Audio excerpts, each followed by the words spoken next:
நமக்கு அநியாயம் செய்யக்கூடிய உறவுகளுக்கு நலவு செய்து பாருங்கள். நமக்கு கெடுதி செய்யக்கூடிய உறவுகளுக்கு நலவு செய்து பாருங்கள். நம்முடைய உரிமைகளை பறிக்கின்ற உறவுகளுக்கு அவர்களுடைய உரிமை அழகான முறையில கொடுத்து பாருங்கள்.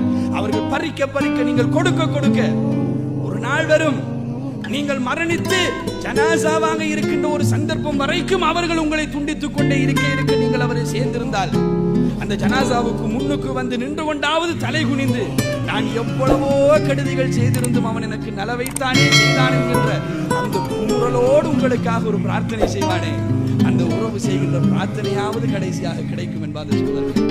கையேந்தி இதற்கு பின்னால் இவனுக்கு அநியாயம் செய்ய முடியாது, அவனிடத்திலே மன்னிப்பும் கேட்க முடியாது, அவனுக்கு ஏதாவது செய்வதென்றால் இந்த ஜனாசாவுக்காக வேண்டி நான் செய்கின்ற பிரார்த்தனை தானே என்று அந்த உறவு உங்களுக்காக செய்யுமே ஒரு பிரார்த்தனை. இந்த பிரார்த்தனை லேசாக உங்களுக்கு கிடைக்காது. அது கிடைக்க வேண்டும் என்றால் நீங்கள் உறவுகளை பேணி வாழ்ந்தால் தான் கிடைக்கும் என்பதை சொல்வார்கள். அந்த அளவுக்கு பெருமதியான இந்த உறவுகளை பேணுவது என்பது யாரோ ஒரு நண்பன், யாரோ பேசி பழகின, ஒரு 2 நாள் பேசி பழகின, 3 நாள் பேசி பழகின நண்பன், அல்லது 1 வருடம் 2 வருடங்கள் நம்மோடு இருந்த நண்பன், இவர்களை எல்லாம் விட இரத்த உறவுக்கு ஒரு பலம் இருக்கின்றது என்பது சோதரர்களே.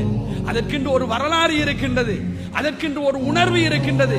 அந்த உணர்வுகள் எல்லாம் சேர்ந்து நமக்கு செய்கின்ற பிரார்த்தனை மிக உணர்வுபூர்வமான பிரார்த்தனையாக இருக்கும். அது சில வேளைகளில் நம்முடைய நண்பனிடத்திலே கிடைக்காது என்பதை உள்ளத்திலே ஆழமாக பதிய வைத்துக் கொள்ளுங்கள். உறவுகளை பேணுவது என்பது அவர்கள் எவ்வளவு துண்டித்தாலும் அவர்கள் துண்டிக்கின்ற அந்த அம்சங்களை கொண்டு நாங்கள் அவர்களை சேர்வது அல்ல, துண்டிக்க துண்டிக்க சேர்ந்து கொண்டே நாங்கள் இருக்க வேண்டும் என்பதை சொல்லிக் கொள்கிறோம்.